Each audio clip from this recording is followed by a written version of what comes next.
Hello, I am Afiniki Akanet, author of Life Without Coffee, Choosing Happiness Over Stress.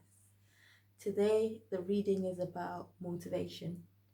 I recently heard a joke about um, the bladder motivating people to get out of bed, which I think for most people is true. If you're staying in bed for hours, sometimes the only thing that just gets you out is the need to go to the toilet. But on a serious note, we need to think what motivates us in life and what really gets us out of the house, gets us out of bed, gets us up and going, gets us fired up. I'll be reading from page 83 of Life Without Coffee.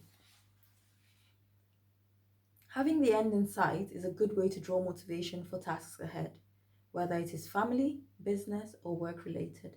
I like to focus on my reason for doing things rather than on the task itself. I talk with my babies when giving them a wash in the morning, seeing how this is creating memories for them and a strong bond with me. It might be easy to get a nanny or a grandmother to do it, so I can do other things, but I prioritize that because I know what kind of close relationship I want to have with my children. Some bonding times turn into arguments and toddler tantrums, but you have to be there for the good and bad times as a mom.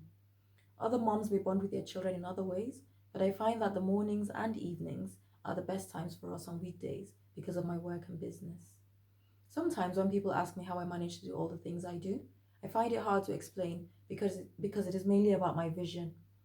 When I put the hours in, working on my career, business, or charity, I see the future I want calling me on. It is just like working hard for an exam. The thought of results day, smiling and seeing an A grade next to my name will make me work hard even when there are possible distractions. The opposite of this is the fear of failure. I do not subscribe to fear as a motivational tool. Some people work hard for fear of the shame of failure, the loss of their job, or condemnation from others. I would not advise anyone to dwell on such fears, no matter how likely they are to happen. Fear cripples the mind and causes people to act irrationally. I'll leave it there, and I believe it's self explanatory. I share lots of personal stories in the book to explain how and why I do what I do. My children are a bit older now, and we still do certain things together just because I value that time with them to build a closer relationship.